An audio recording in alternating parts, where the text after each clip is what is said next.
I'm not arsed by skateboarding at all, but I find it a pretty interesting experience to play games based on activities or subjects I have no interest in. Obviously I draw a line at points. I'm not into getting fucked by an octopus, but that doesn't mean I'm going to play some Japanese octopus dating sim. I've discovered some games I really like from doing it, F1 2016, the new UFC game as well, so I thought I would try Skate 3 since it's on EA Access, and lo and behold I really like it. Skate 3 is a skateboarding game for skateboarders, and that's fine. When you make a good game for a specific audience, in this case skateboarders, it's something that they will enjoy, but people looking in from the outside, like me, might get taken in by the interesting systems and mechanics at work. And Skate 3 has that in spades. The trick system is its first unique asset. It's controlled using the right stick. Pushing it down then quickly up will perform an ollie, which is basically a jump for the uninitiated. If you pull down, then flick the stick in a different direction or rotate the stick, you do different kinds of flip tricks. Once in the air, you can flick or rotate the stick to do some more flip tricks, or grab the board with the L or R triggers, then use the right stick to tweak it. It can get weird at points because you can also use the right stick to adjust your board's position in the air, so you can plant different parts of your board on rails, letting you pull off different grinds, but sometimes you might do a trick by accident and smash your face into a bench.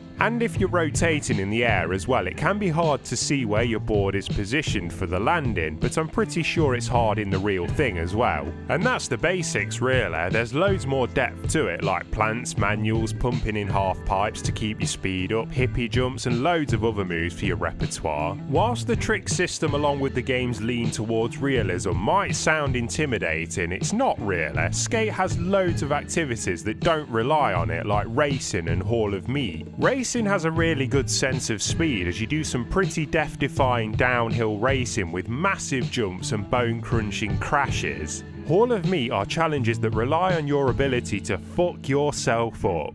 Some might just ask you to get a certain score, others might ask you to land in bins or skydive onto pedestrians. The trick-related challenges like Own the Spot are still enjoyable though. You get objectives like grind down the stairs, and it doesn't matter what grind you do, which is ideal really because pulling off very specific tricks can be hard with there being so many. But there are some activities that fall a bit flat. Competitions are the biggest pisser for me. When it's a round where you're against others, it can seem a tad unfair. You'll do a triple backflip, defeat ISIS, then prove 9/11 was an inside job and get say 1,000 points. Then you'll watch one of your opponents do some fucking fanny flip and get 2,000 points. You'll be comfortably in the lead, then one of your rivals will get 3,000 points out of nowhere and win. However, sometimes the AI shits itself and they get like 300 points, so it can work both ways. But then there's team challenges. The plot of Skate 3 requires you to build a team and sell boards, so some of the game's challenges require you to enter competitions and races as a team, and oh god do they like to fuck you over. For example, a 2-on-2 race, you come first, but your teammate comes fourth, while the opposition win, and in competitions they do not pull their weight and yet again fuck you over. There's you, top of the leaderboard with 10,000 points, then there's Big Des at the bottom with 300, the twat. It's not so much of an issue since you can get by in the game with only doing a few of them, but it's infuriating to lose because the game wants to fuck you. You can do these challenges online to get bonus board sales and remove the AI from the equation, but no one really plays online anymore, and I bet EA will shut the servers down pretty soon. I get the impression actually that Skate 3 wanted to be more of a skateboarding MMO than it actually was, because the online capabilities seem pretty expansive, but the last gen console's power might not have been quite there.